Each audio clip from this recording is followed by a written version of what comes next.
Top quality और consistent performance के लिए सिर्फ सिल्वर पंप नाम याद रखना। કયા બેસ્ટ કન્ટ્રીઝ છે જ્યાં સારી ઓપોર્ચ્યુનિટીઝ છે? તો ભાવિનભાઈ, હું તમને એક આજે ક્લેરિટી આપું છું કે બેસ્ટ કન્ટ્રી કરતાં બેસ્ટ કોર્સ કઈ કન્ટ્રીમાં છે ને એ હવે સિલેક્ટ કરવાનો ટાઈમ આવી ગયો છે. આવનારા ટાઈમની અંદર એક શિફ્ટ આવી રહ્યો છે. યુએસ, કેનેડા, ઓસ્ટ્રેલિયાથી મે બી આયર્લેન્ડ, દુબઈ, ડેનમાર્ક, સ્વિટ્ઝરલેન્ડ, આ બધી જ નવી નવી કન્ટ્રીઓ ડેવલપ થઈ રહી છે અને એ કોર્સ પ્રમાણે ડેવલપ થઈ રહી છે. વિઝા રિજેક્શન કયા કારણથી આવતા હોય? તો યુએસમાં વિઝા રિજેક્ટ થવાનું સૌથી પહેલું કારણ એક જ હોઈ શકે કે તમે ત્યાં પરફોર્મ નથી કરી શકતા. કેનેડાની અંદર રિસન્ટલી અમે જોઈ રહ્યા છીએ કે મેક્સિમમ રિજેક્શન આવે છે ફંડિંગના લીધે અને આઉટ ઓફ ડેટેડ કોર્સના લીધે. ખરેખર કહું ને, સ્ટડી એબ્રોડ મોંઘું છે જ નહીં. અચ્છા, જો તમે ઇનડેપ્થ રિસર્ચ કરો તો યુએસમાં તમે 25 લાખમાં બી માસ્ટર કરી શકો છો. કેનેડાની અંદર તમે 15 લાખની અંદર બી માસ્ટર્સ કરી શકો છો. તમે ઓસ્ટ્રેલિયામાં 20 થી 25 લાખમાં માસ્ટર્સ કરી શકો છો. એટલા માટે પોસ્ટ સ્ટડી વર્ક વિઝા એ કયા કન્ટ્રીઝમાં વ્યવસ્થિત મળે આપણને?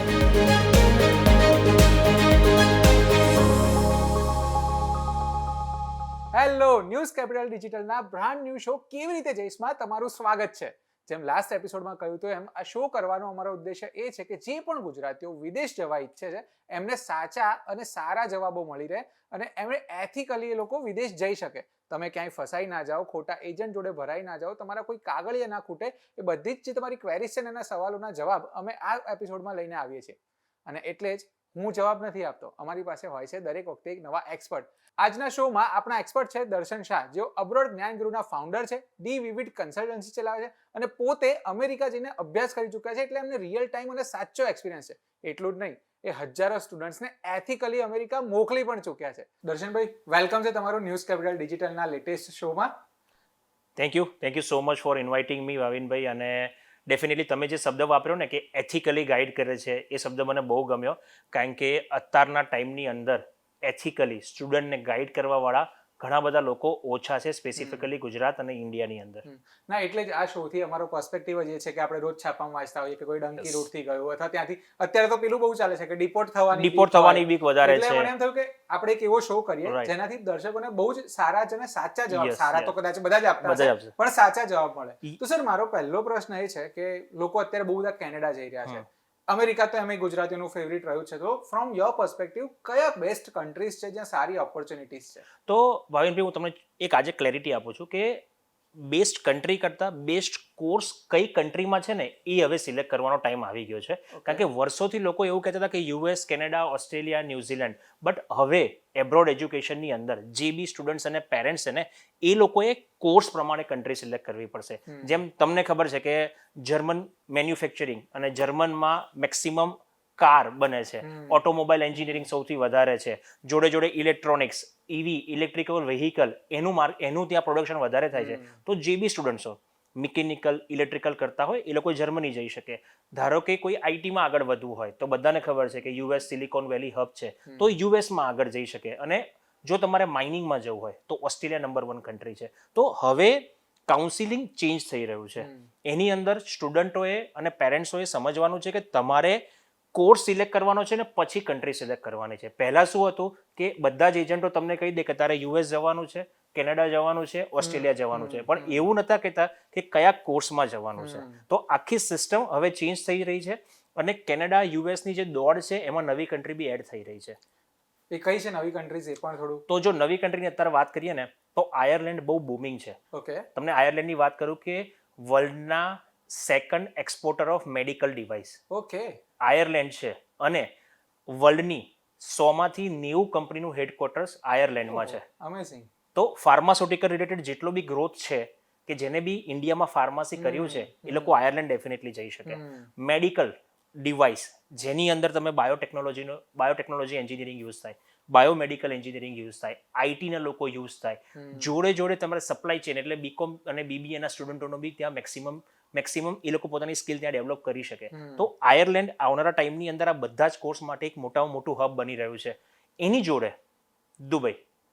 દુબઈની અંદર કન્સ્ટ્રક્શનની બૂમ છે. ઓકે, એની જોડે જોડે રિસન્ટલી તમને કહું કે યુએસના પ્રેસિડેન્ટ, જે બધાને ખબર છે, એમના ફેમિલી તરફથી દુબઈની અંદર ક્રિપ્ટોકરન્સીનું એક હબ બનાવવા જઈ રહ્યા છે. દેટ મીન્સ કે ફાઇનાન્શિયલ કેપિટલ બનશે ક્રિપ્ટોનું, તો ફાઇનાન્શિયલ ટેકનોલોજી, ક્વોન્ટિટેટિવ ફાઇનાન્સ, આ બધા જ કોર્સ દુબઈમાં પોપ્યુલર થવાના છે. તો આ આવનારા ટાઈમની અંદર એક શિફ્ટ આવી રહ્યો છે યુએસ, કેનેડા, ઓસ્ટ્રેલિયાથી મે બી આયર્લેન્ડ, દુબઈ, ડેનમાર્ક, સ્વિટ્ઝરલેન્ડ, આ બધી જ નવી નવી કન્ટ્રીઓ ડેવલપ થઈ રહી છે અને એ કોર્સ પ્રમાણે ડેવલપ થઈ રહી છે. તો સ્ટુડન્ટોએ અને પેરેન્ટ્સોએ બહુ પ્રોપરલી એમનું ફ્યુચર એબ્રોડ, સ્ટુડન્ટ અને પેરેન્ટે પ્રોપરલી એમનું બાળકનું એબ્રોડ એજ્યુકેશન ડિઝાઇન કરવું પડશે. એટલે મારો બીજો પ્રશ્ન એ જ હતો કે જો આ અમેરિકા, જર્મની ને એ બધા કન્ટ્રીઝ નહીં તો બીજી કઈ કન્ટ્રીઝ, પણ તમે એમાં જ સરસ રીતે મને જવાબ આપી દીધો. તો હવે મારે એ પૂછવું છે કે ચલો કોર્સ ડિસાઇડ કરી લીધો અને એના ઉપરથી કન્ટ્રી પણ ડિસાઇડ થઈ ગઈ, બટ હવે બેઝિક વસ્તુ એ આવે કે મારે ત્યાં જતા પહેલા કઈ કઈ સ્કિલ્સ શીખી લેવી જરૂરી છે. જેમ કે લેંગ્વેજ તો શીખવી જ પડશે, એનો કોઈ ઓપ્શન નથી. એ સિવાય બીજું શું ત્યાં સર્વાઈવલ માટે જરૂરી છે? તો ભાવિનભાઈ સાચું કહું કે તમારી જોડે બસ તમે જે ક્વેશ્ચન પૂછો છો ને એ ખરેખર રિયલ હોય છે. આ વસ્તુ જનરલી બહુ લોકો પૂછતા જ નથી હોતા, ખાલી એવું પૂછે છે કે ભાઈ કેવી રીતે જવાય, કયા ડોક્યુમેન્ટ જોઈએ. પણ તમે જે કીધું ને કે સ્કિલ કઈ જોઈએ, એ આવનારા ટાઈમમાં બેસ્ટ વસ્તુ છે કે જો જે બી બાળક કાં તો સ્ટુડન્ટ્સ એબ્રોડ જ્યારે ભણવાની તૈયારી કરે, કાં તો જાય ને, ત્યારે સૌથી પહેલી સ્કિલ જે એને લેંગ્વેજ તો છે જ, જોડે જોડે હવે એઆઈ નો જમાનો આવ્યો છે. તો તમે ચેટ જીપીટી, જેમિનાઈ અને બીજા એઆઈ ટૂલને કેવી રીતે વાપરવા એ તમારે હવે શીખવું પડશે. જોડે જોડે તમને બેસ્ટ સ્કિલ કહું, નેટવર્કિંગ સ્કિલ. મેં ભાવિનભાઈ અત્યાર સુધી યુએસ, કેનેડા, ઓસ્ટ્રેલિયાના ઘણા બધા એડમિશન એડવાઇઝર જોડે મેં પોડકાસ્ટ કર્યો, ઘણા બધા ફાઉન્ડર યુએસના જોડે પોડકાસ્ટ કર્યો. એ બધાએ એક જ વસ્તુ કીધું કે તમારે નેટવર્કિંગ કરવું પડશે. નેટવર્કિંગ એટલે શું કે તમે એઝ અ સ્ટુડન્ટ તરીકે કોઈ કન્ટ્રીમાં જાઓ છો, એઝ અ એક્ઝામ્પલ યુએસમાં, તો આપણા સ્ટુડન્ટો શું કરે કે ભાઈ ગુજરાતી જોડે રહે, પછી દિલ્હી નોર્થ ઇન્ડિયન જોડે રહે, પંજાબી જોડે રહે, અને જ્યારે બી ક્લાસરૂમમાં ઇન્ટરેક્શન કરવાનું હોય ને તો બી એ લોકો ફ્રુટફુલ ઇન્ટરેક્શન નથી કરતા, કારણ કે પેલા પોતાની જ લેંગ્વેજમાં હજી પણ વાત કરે, પોતાની લેંગ્વેજમાં વાત કરે, કમ્ફર્ટ ઝોનમાં જ છે. અને બીજી વસ્તુ આમાં સૌથી મોટો ભાગ જે છે ને, એ તમે જો એજન્ટ કહો છો, પણ એ બહુ જ એક વિયર્ડ શું કહેવાય કે વર્ડ છે. અમે એજ્યુકેશન કોચ કાં તો એજ્યુકેશન કન્સલ્ટન્ટ કહી શકીએ કે જે છોકરાઓને પ્રોપરલી એજ્યુકેટ કરીએ છીએ. તો આમાં શું છે કે જે એજ્યુકેશન કન્સલ્ટન્ટ કાં તો એજ્યુકેશન ઇન્ડસ્ટ્રીઝના જે કેરિયર કાઉન્સિલર કોચ છે ને, એ લોકોને એકચ્યુઅલી ત્યાંની રિયાલિટી ખબર જ નથી. એટલે છોકરાઓને એ ઇન્સ્પાયર કરે છે કે ત્યાં પૈસા કમાવા જાઓ, જ્યારે અમે ઇન્સ્પાયર કરીએ છીએ કે ત્યાં સારો કોર્સ લો, સારી એકચ્યુઅલ ભણવા જાઓ, સારી સ્કિલ ડેવલપ કરો, નેટવર્કિંગ કરો. કારણ કે નેટવર્કિંગ જ મોટી સ્કિલ છે. જો તમે પહેલી વસ્તુ કે તમે એઆઈ નો યુઝ કરતા શીખો, બીજી તમે નેટવર્કિંગની સ્કિલ ડેવલપ કરો, અને ત્રીજી સૌથી ઇમ્પોર્ટન્ટ વસ્તુ એક જ છે કે તમે તમારી બાઉન્ડ્રી ડિસાઇડ કરો.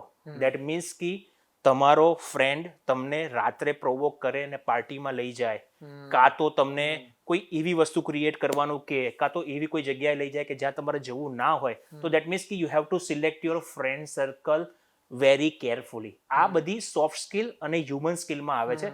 બાકી ટેકનિકલ સ્કિલ તો છોકરાઓ શીખે જ છે, પણ આ સ્કિલ છે ને નથી પેરેન્ટ્સ શીખવાડતા, નથી કાઉન્સિલર શીખવાડતા. હવે આજે હું કેમ કહી શકું છું, કારણ કે આ લાઈફ મેં જીવેલો છું, તો મને મારી બાઉન્ડ્રી ખબર છે. હવે ઘણા બધા છોકરાઓ શું કે પેરેન્ટ્સને કે અહીંયા 12 વાગ્યા પછી આવું થાય છે, 2 વાગ્યા પછી આવું થાય છે, તો ભાઈ તું રાત્રે 12 વાગે રખડવા નીકળે તો ઇન્સિડન્ટ તો બનવાનો જ છે. એ દુનિયાના કોઈ બી છેડા પર જાય, બરાબર? તારે કંઈ કામ હોય તું 10 વાગે પહેલા બતાય ને. આજે બી તમે કોઈ બી કન્ટ્રીમાં લઈ લો, 2 વાગે તમે હેંગઆઉટ કરવા નીકળતા હોય, 4 વાગે તમે કંઈક કોફી બારમાં જતા હોય, તો this is not good, right? તો તમે તમારી લિમિટ કરશો. આ 3 વસ્તુનું તમે ધ્યાન રાખશો તો હું ગેરંટી કહું છું તમે સક્સેસફુલ બનશો. યુએસમાં તમારે કોઈ ચિંતા કરવાની, યુએસ નહીં, કોઈ બી કન્ટ્રીમાં તમારે ચિંતા કરવાની જરૂર નહીં હોય. મેં એવો જવાબ એક્સપેક્ટ કર્યો કે તમે કદાચ એવું કહેશો કે રસોઈ બનાવતા શીખી જાઓ, કારણ કે ઘરનું ખાવાનું નહીં મળે, અથવા તો કામ કરતા શીખી જાઓ. 100% એ હું કહેવાનો હતો, પણ આજથી 10 સાલ પહેલા આપણે મળ્યા હોત ને તો હું કહેત. તો યુએસ કે આઉટ ઓફ ઇન્ડિયા જઈએ ને તો ઉબર ઇટ્સ જે બધે જ અવેલેબલ છે. એટલે અત્યારના છોકરાઓને $5 ની અંદર ગુજરાતી થાળી મળી જાય છે. લિફ્ટ કરીને છે, બરાબર? ડોરડેશ કરીને યુએસમાં, જેમ આપણે ઇન્ડિયામાં સ્વિગી ને ઝોમેટો છે, એવી ડોરડેશ કરીને ત્યાં છે. તો ફૂડ પ્રાયોરિટી બહુ ઓછી થઈ ગઈ છે, અને હવે ફૂડ ઇઝીલી મળી જાય છે. તમે વર્લ્ડના કોઈ બી છેડામાં જાઓ ને તો ગુજરાતી ખાવાનું મળી જાય અને ગુજરાતી થાળી મળી જાય. તો એ હવે એફોર્ડેબલ છે. પણ છોકરાઓને હવે શીખવાનું આ છે, મેઇન વસ્તુ આ છે. કારણ કે રસોઈ કેવી રીતે બનાવી એ તમને બધા સમજાવશે. હું યુટ્યુબ પરથી શીખ્યો રસોઈ બનાવતા, બરાબર? પછી કપડાં સાફ કરવા, એ બધું તમે શીખી શકશો. એ સ્કિલ વર્લ્ડના દરેક કાઉન્સિલર તમને કહેશે, પણ હું તમને લાઈફ સ્કિલ સમજાવું છું કે તમારે ત્યાં આખી જિંદગી કપડાં નથી ધોવાના. એક વર્ષ કે 2 વર્ષ તમારે તકલીફ ભોગવવાની છે, પણ પછી તમે આ સ્કિલ ડેવલપ કરીને તો આ બધી વસ્તુથી તમે ઉપર થઈ જશો. ના ડેફિનેટલી તમે જે જવાબ આપ્યો એ થોડો અલગ હતો, પણ મને પણ અત્યારે સમજાયું કે ના આ વસ્તુ બી શીખવાની તો ઇમ્પોર્ટન્ટ છે. સર મારે થોડું એ પણ સમજવું છે કે જનરલી આપણે જ્યારે અહીંથી કંઈ ક્યાંય જવાનું નક્કી કરતા હોઈએ તો મોસ્ટલી વિઝા રિજેક્શન કયા કારણથી આવતા હોય છે? હવે જો આપણે વિઝા રિજેક્શનની વાત કરીએ તો હરેક કન્ટ્રીના ક્રાઇટેરિયા અલગ છે, બરાબર. તો આપણે યુએસની વાત કરીએ તો યુએસમાં વિઝા રિજેક્ટ થવાનું સૌથી પહેલું કારણ એક જ હોઈ શકે કે તમે ત્યાં પરફોર્મ નથી કરી શકતા. કારણ કે ઘણા બધા છોકરાઓ કેવું છે કે ઇંગ્લિશમાં પ્રોપર આન્સર નથી આપી શકતા, એ લોકોની ઇંગ્લિશ લેંગ્વેજ એક્સેન્ટ જે છે ને એ સમજી નથી શકતા અને પછી ત્યાં ફંબલ થઈ જાય છે. એક તો યુએસ વિઝાની લાઈન જ એટલી મોટી હોય કે તમને ત્યાં જઈને સ્ટ્રેસ આવે, બરાબર, અને તમને તમારી સામે દેખાય કે કોઈના એક્સેપ્ટ થયા અને રિજેક્ટ થયા, ત્યારે તમને એવું ફીલ થાય કે એક અંદર એક ગભરાટ ફીલ થાય, રાઈટ. તો એ ટાઈમે કોઅપ કરવો બહુ ડિફિકલ્ટ છે. તો પહેલા પ્રોબ્લેમ એક જ છે કે કદાચ એ લોકો ફંબલ થઈ જાય, કાં તો ઇંગ્લિશ ખબર ના પડે, કાં તો રટ્ટો મારીને આન્સર જાય. તો યુએસનું સૌથી મોટું રિજેક્શનનું કારણ આ છે. કેનેડાની અંદર રિસન્ટલી અમે જોઈ રહ્યા છે કે મેક્સિમમ રિજેક્શન આવે છે ફંડિંગના લીધે અને આઉટ ઓફ ડેટેડ કોર્સના લીધે. ઓકે, કેનેડામાં આઉટ ઓફ ડેટેડ કોર્સ કોણ? હું તમને આજે સમજાવવા વાત કરું છું કે જો તમે કેનેડા જવા માંગતા હોય ને તો મહેરબાની કરીને project management, strategic business management, આવા મેનેજમેન્ટના કોર્સ ના લેશો, વિઝા રિજેક્ટ થવાના છે. MBA, કારણ કે કેનેડિયન ગવર્મેન્ટે એવું કીધું છે કે જે સ્કિલ અમારી કન્ટ્રીમાં નથી ને એ સ્કિલ અમે એક્વાયર કરવા માંગીએ છીએ. તો એ સ્કિલ કઈ છે? સૌથી પહેલી વસ્તુ પ્લમ્બિંગ ટેકનિશિયન્સ, ઓકે, કાર્પેન્ટરી. મને ખબર છે તમને આ કોર્સ નહીં ગમે, પણ તમારા કોર્સ તરફ હું આવી રહ્યો છું, બરાબર. જે મિકેનિકલ એન્જિનિયરિંગ કર્યું હોય એ લોકો ઓટોમોબાઈલ ટેકનિશિયન બની શકે. મિકેનિકલ એન્જિનિયરિંગ કર્યું હોય તો CNC મશીનિસ્ટ બની શકે. HVAC, હીટિંગ, વેન્ટિલેટર અને એર કન્ડિશનર એન્જિનિયર તમે બની શકો. કોમ્પ્યુટર સાયન્સ કર્યું હોય તો ડેટા સાયન્સ, ડેટા એન્જિનિયર બની શકો છો, બરાબર. કેમિકલના તો ઘણી બધી ઓપોર્ચ્યુનિટી છે. પ્રોસેસ મેન્યુફેક્ચરિંગ અને કેમિકલ પ્રોસેસ એન્જિનિયરિંગ, આ બી એક બહુ મોટી ફિલ્ડ છે કેનેડાની અંદર. તો સ્ટુડન્ટ્સ અને પેરેન્ટ્સ તમારે સમજવાનું છે કે તમે કેનેડા ખોટી ડિગ્રી, ખોટા કોર્સ લઈને ગયા ને તો તમારું ફ્યુચર ખતમ જ છે. પછી કમ્પ્લેન ના કરશો કે તમને કોઈએ ગાઈડ ના કરે. સર અહીંયાથી મને એ પણ પૂછવાની ઈચ્છા થાય છે કે તમે તો એક્સપર્ટ છો, આટલા વર્ષથી કામ કરો છો, મારી પાસે ઓપોર્ચ્યુનિટી કે પ્રિવિલેજ છે કે હું તમને બાજુમાં બેસીને પૂછી શકું છું. પણ બહુ બધા એવા છોકરાઓ હશે જે કદાચ ગૂગલ કરીને કોર્સિસ સર્ચ કરતા હશે, તો એમના માટે તમારી શું એડવાઇસ છે કે તમે જે કોર્સિસ કીધા એ પ્રકારની સાચી અને ઓથેન્ટિક માહિતી કે કયા કોર્સ આઉટ ઓફ ડેટ થઈ ગયા છે, કયા કોર્સિસ ઇન ફ્યુચર છે, એ ઇન્ફોર્મેશન ક્યાંથી મળી રહે? બહુ જેન્યુઇન ક્વેશ્ચન પૂછો. હું તમને ઓપનલી કહી દઉં છું. તમે ગૂગલમાં જાઓ અને લખો કે world economic forum 2030 skill required to sustain in a job market. તમને મિનિમમ 50 એવી જોબ અને સ્કિલ મળી જશે કે જેમાં તમને કહેવા માંગશે કે આ ડિગ્રી અને આ સ્કિલ ફ્યુચરમાં રિક્વાયર છે. હવે તમે વર્લ્ડ ઇકોનોમિક ફોરમ 2030 નો રિપોર્ટ વાંચો તો એમાં એવું કીધું છે કે કેશિયરની જોબ હવેના ટાઈમમાં નહીં હોય 2030 સુધીમાં. જે રૂટીન પ્રોસેસ કરતા હશે, ડેટા એન્ટ્રી ઓપરેટરની જોબ નહીં હોય. પણ સામે એ લોકોએ એવું બી કીધેલું છે કે સ્ટ્રેટેજિક થિંકિંગ, લીડરશિપ સ્કિલ, બીજી વસ્તુ ફિઝિક્સ, જે કોર્સ અત્યાર સુધી લોકોને ખબર જ નથી કે બેચલર ઓફ ફિઝિક્સ ને માસ્ટર ઓફ ફિઝિક્સના કોર્સમાં ઘણી બધી ઓપોર્ચ્યુનિટી છે. ક્વોન્ટમ કોમ્પ્યુટિંગમાં ઘણી બધી ઓપોર્ચ્યુનિટી છે. ઇલેક્ટ્રિકલની અંદર ઘણી બધી ઓપોર્ચ્યુનિટી છે. તો સ્ટુડન્ટ્સ અને પેરેન્ટ્સે આ એક વર્લ્ડ ઇકોનોમિક ફોરમના ડેટા વાંચવા જોઈએ, એ રિપોર્ટને એનાલિસિસ કરવો જોઈએ. તો તમને ઇઝીલી ખબર પડી જશે કે 2030માં કઈ સ્કિલ ટોપ ઉપર રહેવાની છે અને કઈ ફિલ્ડમાં તમે તમારું ફ્યુચર બનાવી શકો. તો તમે આ જવાબ આપ્યો ને ત્યારે મને એવું રિયલાઇઝ થયું કે આપણે હંમેશા એવું જોતા હોય છે યાર મારા કોઈ કઝિને MBA કર્યું હતું ને તો મારે બી MBA કરવું. પાસ્ટનો ડેટા જોતા હોઈએ છે કે એમાં સારી જો, પણ આ વિચારતા જ નથી કે નેક્સ્ટ ફ્યુચરમાં કઈ જોબ્સ ક્રિએટ થવાની છે. એકચ્યુઅલી ભણવું એ જોઈએ. યસ, તો બહુ ઇન્સાઇટફુલ આન્સર હતો આ. પણ મારે જોડે અહીંયા એ પણ સમજવું છે કે ચલો મેં આવી રીતે ડેટા સ્ટડી કરીને મને ખબર પડી કે મારે આ કોર્સ કરવો છે, પણ એ મારા આઉટ ઓફ બજેટ છે. તો એ ફાઇનાન્શિયલી મેનેજ કઈ રીતે થઈ શકે? શું સ્કોલરશિપ ને એવું મળતું હોય છે અથવા એજ્યુકેશન લોન લેવાય કે ન લેવાય? તો સૌથી પહેલા આપણે તમે MBA ની વાત કરીએ તો દરેક વ્યુઅર્સને કહી દઉં કે આવનારા ટાઈમની અંદર મારી રિક્વેસ્ટ છે કે MBA નહીં કરવું. કરવું તો MBA વિથ સ્પેશિયલાઇઝેશન કરવું, કારણ કે માસ્ટર ઓફ બિઝનેસ એડમિનિસ્ટ્રેશન જો તમને AI જોડે રમતા આવડતું હશે ને તો તમને MBAમાં ડેટા ક્રન્ચિંગ અને ડેટા એનાલિસિસમાં કોઈ પ્રોબ્લેમ નહીં પડે, પણ તમે સ્પેશિયલાઇઝેશન કરશો તો જ તમારી સ્કિલ અને તમે સક્સેસફુલ થશો. હવે તમે જે ક્વેશ્ચન પૂછ્યો કે મોંઘું, ખરેખર કહું ને સ્ટડી એબ્રોડ મોંઘું છે જ નહીં. અચ્છા. જો તમે ઇનડેપ્થ રિસર્ચ કરો તો યુએસમાં તમે 25 લાખમાં બી માસ્ટર કરી શકો છો. ઓકે. એ તમને કોઈ કહેશે નહીં, કારણ કે લોકોએ એવું જ કહી દીધું છે કે સ્ટડી એબ્રોડ મોંઘું છે. કેનેડાની અંદર તમે 15 લાખની અંદર બી માસ્ટર્સ કરી શકો છો. તમે ઓસ્ટ્રેલિયામાં 20 થી 25 લાખમાં માસ્ટર્સ કરી શકો છો. હા, બેચલર થોડું ખર્ચાળ હોય છે અને બેચલરના જવાવાળા સ્ટુડન્ટો બી ઇન્ડિયાથી બહુ ઓછા છે અને એ HNI લોકો હોય છે જે પોતાના બાળકને બેચલર માટે મોકલે છે. તો ખર્ચાની વાત કરતા હરેક કન્ટ્રીના ખર્ચા અલગ અલગ છે, પણ તમને હિડન વાત કહું, દરેક યુનિવર્સિટીઝ અને દરેક કન્ટ્રી પોતાની સ્કોલરશિપ બહાર પાડે છે. એ સ્કોલરશિપની વાત કોઈ કરતું નથી હોતું. હવે એ હિડન સ્કોલરશિપ છે. એની એક ટિપ્સ આપી દઉં તમને. જો તમે US જવા માંગતા હોય ને તો US, કેનેડા, ઓસ્ટ્રેલિયા, ન્યુઝીલેન્ડ તમે યુનિવર્સિટીની વેબસાઇટ સર્ચ કરો. એ વેબસાઇટ ઉપર એમના ખુદના સર્ચ બારમાં સ્કોલરશિપ લખો, કાં તો ત્યાંની રિસર્ચ આસિસ્ટન્ટશિપ લખો, ટીચિંગ આસિસ્ટન્ટશિપ લખો, કાં તો ટ્યુટરની જોબ લખો. તમને કંઈક ને કંઈક સારામાં સારી ઓપોર્ચ્યુનિટી ત્યાં મળી જશે. સ્કોલરશિપનું ફોર્મ હોય ભરી દો, ટ્યુટરની જોબ હોય એપ્લાય કરી દો. તો આ રીતે અત્યારથી તમે પ્રિપેર કરીને જશો તો ત્યાં તમારું કોસ્ટિંગ ઓછું પડશે અને તમારા બર્ડન તમારા પેરેન્ટ્સ ઉપર ઓછું પડશે. અગેન આગળ હું એક વસ્તુ પૂછવાનો હતો કે ફોરેનમાં ભણવા જેવું મોંઘું છે, એ વાત કેટલી સાચી, પણ તમે એનો જવાબ અહીંયા જ આપી દીધો છે. સો હજી એક ક્વેરી મિથ કે જે આપણે કહીએ તોડવાનો પ્રયાસ કરીએ. ફોરેનમાં ભણવા જઈએ ત્યારે કયા કારણસર વિઝા રિજેક્ટ થતા હોય છે અને એ ભૂલો કેવી રીતે ટાળવી જોઈએ? ઓકે, તો સૌથી પહેલું રીઝન છે ને વિઝા રિજેક્ટ થવાનું, એ તમારો એજન્ટ કાં તો કાઉન્સિલર છે. કારણ કે હવે સાચી વસ્તુ કહું કે ગુજરાતમાં ઘણા બધા એજન્ટો છે કે જે કદાચ ગુજરાતની બહાર નહીં, ઇન્ડિયાની બહાર બી નથી ગયા અને એ આ ફિલ્ડમાં છે, બરાબર. દેટ્સ ઓકે, આપણે એવો કંઈ પ્રોબ્લેમ છે નહીં, બટ એ લોકો તમને ક્લિયર પિક્ચર નહીં બતાવે. બીજી વસ્તુ તમને આજે હું કહી દઉં આ માધ્યમથી કે બે ટાઈપના સ્ટુડન્ટ છે. એક છે સ્ટડી એબ્રોડ સ્ટુડન્ટ, બીજું છે go abroad student. Go abroad સ્ટુડન્ટને ઇટ ડઝન્ટ મેટર કોઈ યુનિવર્સિટી આપો, કઈ કોલેજ આપો કે કઈ કન્ટ્રી આપો, પૈસા કમાવા જ કારણ કે એ લોકોનો આખો ઈરાદો જ અલગ છે. અને સ્ટડી એબ્રોડ સ્ટુડન્ટ છે એ લોકો પ્રોપર ડાયરેક્શનથી જાય છે. તો જે સ્ટડી એબ્રોડના છોકરાઓ છે ને એમના વિઝા રિજેક્શન્સ બહુ ઓછા આવે છે, પણ જે ગો એબ્રોડના સ્ટુડન્ટ છે ને એના વિઝા રિજેક્શન વધારે છે. હવે રીઝનમાં નંબર ઓફ રીઝન હોઈ શકે.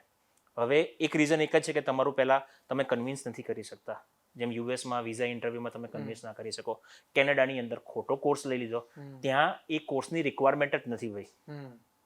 તને એડમિશન મળ્યું, તે વિઝા ફીસ ભરી, પણ એ કન્ટ્રીની સ્કિલમાં તારી ડિગ્રી છે જ નહીં તો તને રિજેક્ટ જ થવાના છે. બીજી વસ્તુ, ઓસ્ટ્રેલિયામાં IT રિટર્ન તમારા બરાબર નથી. ઓસ્ટ્રેલિયા કેટલું સ્ક્રુટિનાઇઝ કરે છે. તમારા 6 મહિનાના financial document, IT return, GST certificate, આ બધા જ ડોક્યુમેન્ટ જોવે છે. ન્યુઝીલેન્ડ બી આ બધા જ ડોક્યુમેન્ટ જોવે છે, બરાબર. તો હવેના ટાઈમની અંદર સ્ટુડન્ટ્સે અને ફેમિલીએ સ્ટડી એબ્રોડનો પ્લાન છે ને 2 વર્ષ પહેલા કરવો પડશે. પહેલા શું હતું કે ભાઈ 1 વર્ષમાં થઈ જતું હતું, પણ હવે આ એક મોટું એસાઇનમેન્ટ છે જે 2 વર્ષમાં તમારે કરવું પડશે. તો રિજેક્શનના નંબર ઓફ રીઝન જોવા જતા પહેલી વસ્તુ કે ખોટો કોર્સ, બીજામાં US માટે સ્પેસિફિકલી ઇન્ટરવ્યુમાં તમે બ્લફિંગ કર્યું તો, ત્રીજી વસ્તુ કે જ્યારે તમે એપ્લિકેશન સબમિટ કરો ત્યારે કોઈ બી ખોટી ઇન્ફોર્મેશન એડ કરી તો, અને ચોથી વસ્તુ સૌથી મોટી, કશું બી હાઇડ કર્યું. જો આ વસ્તુ જો તમે કરી તો તમારા વિઝા રિજેક્શનના ચાન્સીસ વધારે છે. પણ હરેક કન્ટ્રીના પ્રોસ્પેક્ટ અલગ છે. તો આ એક જનરલ ઓવરવ્યુ હું તમને આપી રહ્યો છું. સો એક છેલ્લો પ્રશ્ન છે, કારણ કે આપણે જનરલ જ વાત કરી રહ્યા છીએ, કોઈ કન્ટ્રી સ્પેસિફિક વાત નથી કરી રહ્યા, એટલા માટે પોસ્ટ સ્ટડી વર્ક વિઝા એ કયા કન્ટ્રીઝમાં વ્યવસ્થિત મળે આપણને? ઓકે, હવે પોસ્ટ સ્ટડી વર્ક પરમિટનું જો આપણે કમ્પેરિઝન કરીએ તો US થી ચાલુ કરીએ તો યુએસમાં સ્ટેમ અને નોન સ્ટેમ કોર્સ છે જે ઘણા બધા લોકોને ખબર નહીં હોય. સાયન્સ, ટેકનોલોજી, એન્જિનિયરિંગ અને મેથ્સ, જેમાં તમને 36 મંથની ઓપીટી મળશે, એટલે 3 વર્ષની વર્ક પરમિટ મળશે. નોન સ્ટેમ કોર્સ યુએસમાં ખાલી તમને 13 મહિનાની ઓપીટી એટલે વર્ક પરમિટ 13 મહિનાની મળશે. હવે આપણે કેનેડા આવીએ. કેનેડાની અંદર માસ્ટર્સ કરશો 16 મહિના પ્લસનું તો તમને 3 વર્ષની વર્ક પરમિટ મળશે, અને માસ્ટર 1 વર્ષનું હશે તો તમને 1 વર્ષની વર્ક પરમિટ મળશે. It's called post graduation work permit. યુકેમાં 18 મહિનાની વર્ક પરમિટ મળે છે. જર્મનીની અંદર 18 મહિનાની વર્ક પરમિટ મળે છે. ન્યુઝીલેન્ડ અને ઓસ્ટ્રેલિયાની વાત કરીએ તો તમને ગ્રેજ્યુએટ ક્યાંથી થાવ છો, રૂરલમાંથી થાવ છો કે અર્બનમાંથી થાવ છો, એના ઉપર વર્ક પરમિટ ડિસાઇડ થાય છે. તો ઓસ્ટ્રેલિયાની અંદર 24 મહિનાથી લઈને 60 મહિનાની વર્ક પરમિટ હોય છે, પણ એ ડિપેન્ડ કઈ યુનિવર્સિટી, કયો કોર્સ અને કયા એરિયામાંથી તમે ગ્રેજ્યુએટ થાવ છો. આઈ થિંક મેં બધી જ કન્ટ્રીના વર્ક પરમિટ પીજીડબ્લ્યુપી એલિજિબિલિટી કહી દીધી, but it's up to you. તમારે બી આમાં સમજવું પડશે કે તમારે તમારું ફ્યુચર ક્યાં બનાવવું છે. Darshanbhai, thank you so much. તમે બહુ જ ઇન્સાઇટફુલ માહિતી આપી રહ્યા છો. ઘણા બધા મુદ્દાઓ એવા હતા જે કદાચ મારા પ્રશ્નો કે મારી ક્વેરીમાં નહોતા, છતાં પણ તમે આન્સર કરતા ના. આપણા વ્યુઅર્સને પણ બહુ જ કામની માહિતી મળશે. તમને જો હજી કોઈ પ્રશ્ન હોય તો તમે કમેન્ટમાં અમને પૂછી શકો છો. ત્યાં અમારા એક્સપર્ટ પણ તમને રિપ્લાય આપશે, અને જે પ્રશ્નોના જવાબ નહીં મળે એ અમે બીજા એપિસોડમાં તમારા માટે લઈને આવીશું. થેન્ક યુ સો મચ દર્શનભાઈ, ન્યૂઝ કેપિટલને આટલો સમય આપવા માટે. તમે જોતા રહો newscapitalgujarati.com.